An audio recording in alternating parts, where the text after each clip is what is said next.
안녕하세요. 반갑습니다. 박소리는 한 20여 명 온 느낌입니다. 고맙습니다. 평일날 이렇게 저녁에 시간 내가지고 그것도 이제 재밌는 무슨 이런 소설 같은 얘기하는 건 아니고 세금 얘기하는데 솔직히 쉽지 않은 일인데 하여튼 굉장히 어려운 걸 하셨고 오신 김에 조금 뭔가 좀 보람이 있도록 해야 될 것 같습니다. 지금 약간 소개해 드린 것처럼 저는 아직 세금 하나 부가 보이는데 이 책을 14년도에 내가지고 지금 16년도 빼고 나머지는 계속 매년 개정판을 냈습니다. 그래서 사실 제가 제 생각에 한 1000부 올해 2000부 찍었는데 한 1000부 다 팔리지는 않은 것 같은데 출판사에서 어쨌든 간에 그 세금책을 한 8년, 7, 8년 계속 업데이트 해준다는 것은 제가 볼 때는 그래도 이제 손해는 나지 않기 때문에 이제 해주지 않을까 싶습니다. 그래서 그 정도로 사람들이 세금에 관심이 많은 것 같고요. 어쨌든 스테디셀러라고 많이 팔리진 않지만은 할 수 있을 것 같습니다. 제가 처음에 이 책을 이제 내게 된 것도 다른 책 제가 국제도서 책도 쓰고 있지만은 이 책 같은 경우는 제목에서 또 부제도 막 나오고 하지만은 이 세무사 업무를 하면서 실제로 세금 때문에 대충 아는 것 같지만은 잘 모르고 해서 세금 때문에 나중에 뒤에 이제 돌이킬 수 없이 피해를 보는 분들이 굉장히 많거든요. 그래서 그런 것들이 좀 안타깝고 해서 이제 좀 그런 내용들 정리해서 한번 써보자. 그래서 제가 이 책은 참고로 소개를 드리면은 5가지를 5개 파트를 했는데 5가지 크게 다뤘는데 첫 번째가 이제 파트 1이 부가 보이는 상속증여절세, 두 번째가 이제 양도절세, 세 번째가 이제 사업절세, 네 번째가 근로연말정산, 다섯 번째가 이제 기타 이제 알면 알수록 제가 뭐니 세금 상식에서 했습니다. 이제 그 중에서 오늘은 이제 이 제목처럼 그 사업과 관련되는 것을 주로 이제 볼 텐데 파트별로 제가 이제 또 오늘은 다 못 다루지만 이제 제가 조금씩 제목만 간단히 말씀드려 보면은 그 상속증여절세에서는 사람들이 증여에 대해서 굉장히 문의를 많이 하면서도 세금 걱정을 해가 증여를 못 하거든요. 그래서 저는 이제 제목을 세금 겁내지 말고 종잣돈 만들어주자. 그래서 차라리 증여세를 조금 내면서 종잣돈 만들어줘서 합법적으로 키워나가면 되는데 그렇게 하지 않아가지고 나중에 세금 폭탄 나면 그런 걸 이제 방지하자는 게 있고요. 또 이제 장 출처조사 같은 거를 많이 하는데 제가 이제 제목은 능력도 없이 폼잡다가 세금 이제 폭탄 받는다 이렇게 썼는데 이제 부모님들 같은 경우 최근에 집값도 올라가고 하다 보니까 보태줍니다. 전세금 집값. 근데 그게 이제 국세청이 자료를 굉장히 많이 잘 파악을 하거든요. 그 뒤에 이제 그거를 파악을 해가지고 세금 폭탄 떨어지는. 작년만 제가 서울지방국세청 그 증여조사를 제가 세 건을 이제 한 건을 같이 받고 두 건을 제가 따로 했는데 세 건을 받았는데 조사를 굉장히 많이 합니다. 근데 그게 이제 아무 생각 없이 같이 부모님하고 집을 사거나 건물을 사거나 돈이 오갔는데 그게 이제 뒤에 이제 금융자료를 가지고 수명해야 되는 굉장히 힘든 과정이죠. 그런 걸 사전에 대비해가는 거고, 그 다음에 또 나이가 들어서 제가 이제 저도 잘 못하고 있지만은 통장 기록을 남기자. 왜냐면은 세법에서 이제 상속 개시되면은 한 10년 동안 그 나중에 조사를 하면은 그 금융 기록을 뽑아서 다 소멸을 시킵니다. 저희도 지금 다 조사를 받고 있는데, 저도 제가 7년, 8년 전에 제 통장 보면 기억이 안 나는데, 돌아가신 분 거를 소멸하라고 합니다. 3천만 원, 25대 가냐고. 또 이제 차라리 일정 기간 이전에 이제 그냥 출금되면 좀 좋은데 이름이 적혀 있으면은 소명 못한다 증여 추징해버리거든요. 그런 것들, 그런 거라든지 그다음 부담부 증여 유리할 때도 있다. 100% 유리하지 않지만 그런 것들. 또 양도절세는 이제 그 과세 기간의 특징 때문에 1년 개인은 무조건 1년간이거든요.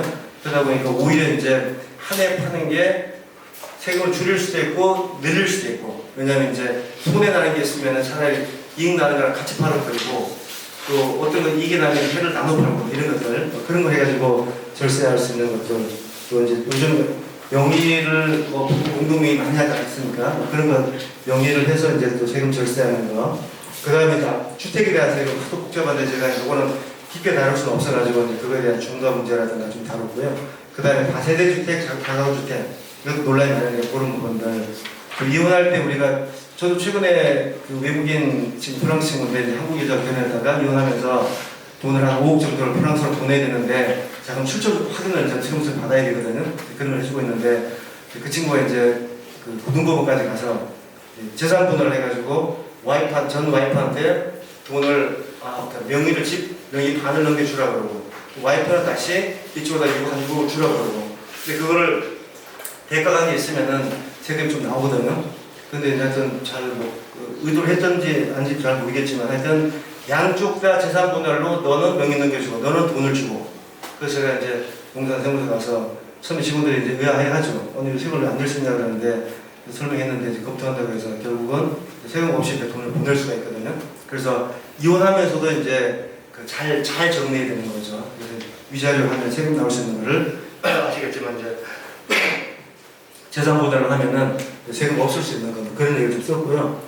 그 다음 사업절세에서 오늘 주로 하길 텐데, 동업할 때 신중해라, 명의 함부로 빌려주지 마라, 많이 질문하시는 개인사업자하고 법인사업자 어떻게 비대하냐 이런 것들.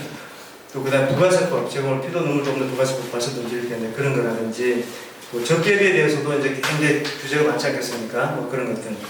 그 다음에 이제 면세와 영세율, 세금이 이제 없다고 생각하시는데, 이제 정말 없는지 이런 것들. 그 다음에 오늘 또 다루게 되는 기업에게 세무에게 관계 이런 것들을 좀 다뤘고요.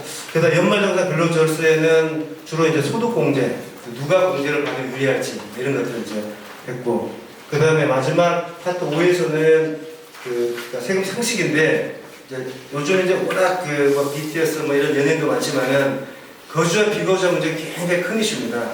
여러분도 아마 들어보셨겠지만은 시도동선 권혁철하고 선박왕 사건, 또 왕광 박종환 씨 왕광 사건 많죠. 또 참 이제 무리왕 사건 굉장히 많은데 이게 다 결국 거주자 비거주자 문제거든요. 그래서 그것 때문에 세금을 지금 권혁 씨 같은 경우는 아마 수천억, 처음에 거의 1조가 가까이 아마 정확하게 했다가 블록에서 아마 제가 알기로는 한 20, 대부분 통역까지 안 한 것 같은데 구속 상태에서 아마 지금 수사받고 있는 걸 알고 있는데, 어쨌든 간에 결국 이제 거주자 비거주자 문제거든요. 굉장히 큰 이슈여서 그거 한번 다뤄봤고요. 그 다음 오늘 좀 다루게 되는 세금 안 내고 돈을 벌 수 있을까? 있습니다.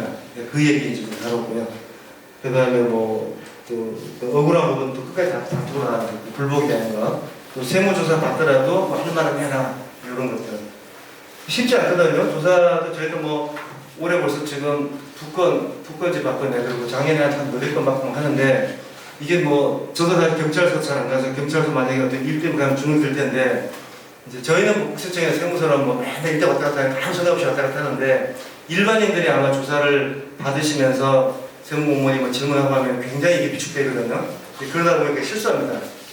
오히려 안 해야 될 얘기를 불안하니까 자기 변명하게 사다 보면 힌트를 다 줘버리고, 예를 들면 또는 너무 위축돼가지고 또 자기 권리도 못 찾고, 그런 부분에 대해서 좀 이제 다뤘고, 또 오히려 실제로 오늘은 다루지 않겠지만 당당한 게 좋긴 합니다. 오히려 그러니까 너무 제가 이제 항상 세무조사 강의할 때 얘기하는데, 이름을 판다든지 힘장을 한다고 하지 말라고 하는데, 친구가 무슨 기재부 국장일 때 100% 망하는 길입니다. 절대 그렇게 하면 안 됩니다. 그래서 그 나온 사람들, 서울 지방청이든 세무서든 일단 첫 단계에서는 조사 나온 사람들이 최고거든요. 그 사람들이 특별한 자료가 없다 그러면 그 사람들이 그 장부를 덮으면 끝인 겁니다. 국세경호법에 중복조사 금지 원칙이 있기 때문에 추가로 다른 자료가 없는데 그걸 다시 열어볼 수는 없도록 되어 있습니다. 누구라도요. 예를 들면은. 그렇기 때문에 이제 그 사람들한테 최선을 다하는 거고, 정말로 말도 안 되게 부당하게 이제 자기 어거지 쓰고 이런 거 있을 때는 이제 슬쩍이 이제 이 얘기를 할 수 있겠죠. 그냥 없는 걸 봐줘라는 게 아니고, 이제 좀 절차를 좀 잘 진행해주라, 이 정도 이렇게 부탁을 하면은 좀 나을 수가 있는 건데, 예를 들면은 그런 얘기를 좀 수고했습니다. 그 다음에 오늘 다루게 된 국세청은 제가 제목을 당신이 한 일을 알고 있다 해서 이제 어마어마합니다. 이제 실제 요즘은 옛날에 그 사람들이 이제 옛날 생각을 하고 돈을 움직이고 하거든요. 그래서 다 그런 게 요즘은 정말로 국세청에 자료가 취합되는 게 2000년인가 2019년도 1999년 7월인가 과세 자료 제출에 관한 법률 생겼거든요. 처음 생겼거든요. 그리고 이제 6개월 시행 유예해가지고 2000년부터 시행하는데, 그 당시 지금 더 늘었습니다. 한 100개가 넘는 기관에서 국세청에 정기적으로 자료를 보내주도록 되어 있습니다. 출입국 자료, 뭐 건축 인허가 자료, 뭐 심지어 재판 자료, 진짜 국세청의 자료가 다 모입니다. 그러니까 실제로 개인정보 보호나 어떤 사생활 침해 때문에 그렇게 못해서 그런 거지, 마음먹고 한 사람, 특히 우리나라처럼 주민번호 딱 10사람 치면 나온 나라 거의 없거든요. 제가 알기로 전 세계적으로 10몇 개 나라밖에 없다는데 일본도 없습니다. 그런 번호가. 그래서 마이핀이라고 도입하려고 지금 시도를 하고 있고, 호주나 미국, 저는 미국은 잘 모르겠지만 호주에 제가 공부해서 알지만 호주는 그런 1년 번호 쫙 나가는 게 없습니다. 거기는. 그냥 이제 주로 이제 운전면허증, 여권, 또 메디케어 카드라고 우리가 치는 건강보험증 같은 건데 그런 걸로 신분을 확인하는 거지, 우리처럼 10살 탁 치면 쫙 나온 나라 거의 없거든요. 근데 우리는 치면 쫙 나옵니다. 근데 엄청난 정보가 실제로 다 들어있죠. 그래서 만약에 그거를 진짜 그렇게 할 수만 있다 그러면은 그 사람이 요즘 같으면은 뭐 음식을 뭘 좋아하고 주로 어디 다니고 다 나옵니다. 그렇죠? 카드 쓰면은 뭐 한식을 좋아하는지 분식을 좋아하는지 전철 타고 다니는 이 사람이 어디 다니는지 다 나옵니다. 싹 나옵니다. 엄청난 자료가 지금 국채에 들어가 있는 거죠. 그래서 옛날처럼 얕잡아서 안 되는데 그래서 오늘 자료를 두고요. 그러니까 이런 것들을 제가 이제 넣어가지고 이제 책을 사실 냈었는데 오늘 제가 정확히 몇 분 처음 오신 줄 알아서 제가 초반 얘기에서 좀 제가 사별로 드려서 한번 드려서 좋았을 텐데 좀 아쉽네요. 그래서 어쨌든 이제 이 내용은 나중에 뭐 여러분들 기회 되시면 다른 경우를 통해서 이제 또 보시면 될 텐데, 이제 세금과 관련해서 우리가 일상적으로 문제될 수 있을 만한 것들은 웬만한 거 제가 꼭 다 추려가 사실 넣어놨습니다. 그래서 뭐 한 연간 증권 무치 안 팔리긴 하지만 나가는데, 그 중에 아까 말씀드린 것처럼 오늘은 이제 사업자를 위한 절세 전략, 그래서 여러분들이 이미 이제 알고 계시는 것들, 또는 뭐 알고 계시긴 한데 단편적으로 알고 계시거나, 또는 개인적인 어떤 그런 뭐랄까 생각이 좀 섞여서 알고 계신 것들을 이제 조금 더 제가 객관적으로, 그 다음에 저도 하다 보면 제가 조금 편향되게 생각할 수 있긴 한데, 제 경험이라든가 규정이라든가 이런 것들을 묶어서 이제 오늘 한 시간 딱 1시간 정도니까 큰 줄기를 잡는다, 원리를 좀 파악하자는 생각이 들었습니다. 이게 오늘 들어보시면 알겠지만 굉장히 중요한 게, 짧은 시간이지만 이제 제가 뒤에 말씀드리는 뭐 실질과세 원칙이라든지 또는 뭐 그 기업의 세무의 차이를 말씀드리면은, 저는 제가 뭐 지자체 강의를 많이 하는데 그분들도 조사를 해야 되니까 이제 강의를 좀 하다가 가는데 그 얘기를 합니다. 공무원도 처음 회계도 모르는 이제 지자체 공무원이 지방소득세가 이제 독립세화 되면서 법인세나 세무세, 소득세에 대한 그 지방소득세가 지자체도 신고가 들어가거든요. 그러니까 세법, 아까 그 지방세법에서 그 사람들도 조사를 할 수 있도록 결정 경력 분할이 들어가 있습니다. 지금 거의 안 하고 있지만요. 그래서 근데 문제는 그분들이 그런 일을 그동안 안 했다는 거죠. 갑자기 그 일이 들어오니까 해보지 않은 일이니까 힘들죠. 그래서 이제 14년부터 시행이 됐고 14, 15년도 한 14, 15년도에 제가 지자체 공무원 강의를 엄청 했었죠. 그렇게. 그 뒤에 이제 한 번 쭉 돌아가서 지금 이제 대구시청이나 뭐 경남도청이나 이제 몇 군데만 꾸준히 하고, 전에는 막 충청, 충북, 충남, 뭐 부산, 강원도 하여튼 거의 다 했습니다. 근데 이제 그분들하고 제가 얘기를 하면서, 물론 이제 일반 납세자는 그 반대 입장이 있지만은 공무원은 이제 그 어찌 보면 1차적으로 관찰을 쥐고 있긴 하지만 제가 그 얘기를 하는데, 지금 오늘 제가 말씀드린 이런 원리를 알면은 회계를 몰라도 웬만큼 조사를 할 수가 있고, 또 반대로 세금을 잘 몰라도 회계를 잘 몰라도 여러분들이 조사받으면은 이제 이게 부당하다든지 아니면 내가 어떤 걸 주장해야 되겠다든지 하는 것이 좀 보일 수가 있겠다는 거죠. 그걸 모르기 때문에 사람들이 저희가 되게 힘든 게 그런 겁니다. 자문을 하다 보면은, 아니 저 업체는 20년 30년 사업 동안 했는데 이렇게 처리하고 있는데 세무서 얘기를 안 한다던데 인정해주고 있다는데요. 제가 그래서 조사를 안 받은 것 뿐이죠. 안 걸린 것 뿐입니다. 왜냐면은 1년에 지금 우리나라 법인이 대략 한 100만 개 가까이 되거든요. 굉장히 많이 늘었거든요. 70만, 80만 개 하다가 지금 최근 늘어가지고 90몇만 개인데, 그거 제가 볼 때 아마 100만 개 육박하는 것 같은데, 그 중에서 100만 개 중에서 1년에 조사를 몇 개월 받습니까? 1%를 못 합니다. 그러니까 1% 한다 치더라도 1년에 100만 개 중에서 10,000개를 하면은, 그러니까 아주 극단적인 예를 들어보죠. 그 100만 개 법인업체가 100년 동안 하나도 폐업을 안 합니다. 올해부터 하나도 신설이 안 됩니다. 그러면 100년 지나면 그 업체를 한 번씩 다 조사를 할 수 있죠. 불가능하죠. 1년에 수천 개가 없어지고 생기기 때문에 그래서 주변에 보시면은 20년, 30년 그 법인 했는데도 조사를 안 받은 업체가 더 많은 이유가 할 수가 없는 겁니다. 그렇죠? 다만 이제 국세청의 기준이 바뀌는지 모르겠지만은 전에는 이제 연간 매출이 5천억인가요? 넘게 되면은 국세청은 대기업이라고 해서 5년에 한 번씩 조사하는 걸로 통계를 보면 한 4점 몇 년 잡히더라고요. 그래서 삼성전자가 제가 알기로 2011년인가 10년, 11년 무렵에 조사를 받아서 한 3천억 원 추징 당했거든요. 그 다음 2017년인가 12년 금요일에 조사받아서 다시 5,500억 추징 당해서 그 당시에 단일 기업으로는 추징세액이 제일 크다고 5,500억을 추징하는 겁니다. 근데 그런 업체 조사를 하죠, 계속. 근데 문제는 삼성전자가 5,500억을 추징당했는데 엄청난 탈세가 있지 않겠습니까? 예를 들면 금액을 봤을 때는. 그러면은 난리가 나야 됩니다. 막 구속되고 누가 난리가 나야 되는데 그렇습니까? 안 그렇죠. 안 그렇죠. 그런데 오늘 그 범위에 들어가지 않지만은 이 세금은 특이하게 기본적으로 이제 두 가지 공무원, 세무 공무원이 이제 그 어떤 업무 관련돼 가지고 이제 범죄를 저지르거나 또는 이제 그 세금 관련된 서류를 위조하거나 두 가지인가가 아마 검사가 기소할 수 있고 나머지는 기본적으로 국세공무원이 검찰에다가 이제 고발해야만 검사가 기소할 수 있는 이제 그래서 고발 전지주량이 있는데 그러다 보니까 실제로 우리나라에 많은 기업들이 조사를 받고 있지만은 고발돼 가지고 뭐 세금 때문에 뭐 부족되고 이런 사람들이 잘 없죠. 옛날에 그 YS 아들 김현철 씨나 뭐 전두환 씨 아들 전재민인가요? 그런 사람들 그 소행문 사건 같은 거 큰 몇 가지 때는 구속되고 난리가 났지만은 그 외에는 거의 없습니다. 왜 그러죠 그게? 오늘 얘기할 텐데 이런 게 바로 이제 세법에서 기업에게하고 세무에게 차이 이런 것들입니다.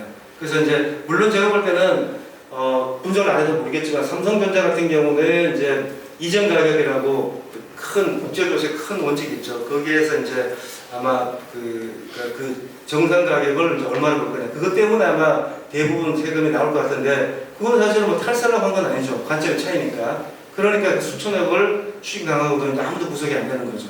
그리고 이제 수천억을 추징했다고만 나오지. 그 뒤에 후속 조치, 누가 다시 우리가 예를 들어서 뭐 불복해서 얼마 까먹었다 이런 것도 잘 안 나온단 말이죠. 그렇게 되는 거고요. 물론 이제 최근에는 이제 공무원들도 그 부실과세라면은 이제 막 징계를 막 줍니다, 요즘은. 그래서 함부로 못하긴 하는데 그래도 채권이 일치되는 것보다는 이제 좀 과세를 해가지고 다투어서 지더라도 그게 국세청 직원 입장에서 조금 더 부담이 적지 않겠습니까? 너무 부실하게 과세해가지고 이제 세금을 놓치는 것보다 조금 과세하는 쪽이 낫기 때문에 아마 하지 않을까 싶습니다. 그래서 그런 내용들을 좀 여러분들 이해를 하시면은 줄기를 잡으시면은 앞으로 보는 눈이 터지지 않을까. 근데 그걸 모르는 상태에 하면 아까 말씀드린 것처럼 단편적으로 알면은 예를 들어서 누가 질문합니다. 뭐 이거 뭘 쓰면은 이게 뭐 비용 인정됩니까? 그러면은 그거 될 수도 있고 안 될 수도 있고 누가 했다는데 답이 없는 겁니다. 천차만별이기 때문에 그렇죠. 그 얘기를 조금 드릴게요.